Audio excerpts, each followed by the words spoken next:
So they're billions of times better than us at sharing information. Well, let me tell you why I think it's superior. It's digital. And because it's digital, you can simulate a neural network on one piece of hardware. Yeah. And you can simulate exactly the same neural network on a different piece of hardware. So you can have clones of the same intelligence.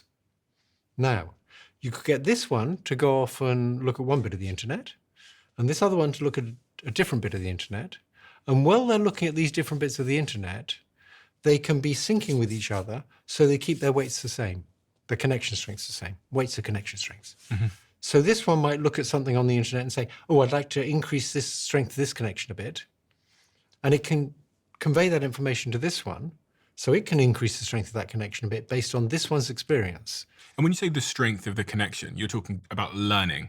That's learning, yes. Yeah. Learning consists of saying, instead of this one giving 2.4 votes for whether that one should turn on, we'll have this one give 2.5 votes for whether this one should turn on. Now, that would be a little bit of learning.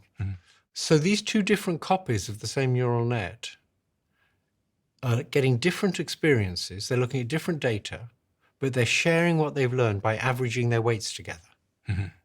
And they can do that averaging at you can average 1 trillion weights. When you and I transfer information, we're limited to the amount of information in a sentence. And the amount of information in a sentence is maybe 100 bits. It's very little information. We're lucky if we're transferring like 10 bits a second. These things are transferring trillions of bits a second. So they're billions of times better than us at sharing information.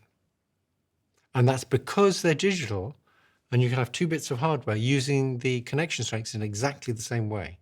We're analog and you can't do that. Your brain's different from my brain. And if I could see the connection strengths between all your neurons, it wouldn't do me any good because my neurons work slightly differently and they're connected up slightly differently. So when you die, all your knowledge dies with you. When these things die, suppose you take these 2 digital intelligences that are clones of each other and you destroy the hardware they run on. As long as you've stored the connection strength somewhere, you can just build new hardware that executes the same instructions, so it'll know how to use those connection strengths, and you've recreated that intelligence. So they're immortal. We've actually solved the problem of immortality, but it's only for digital things.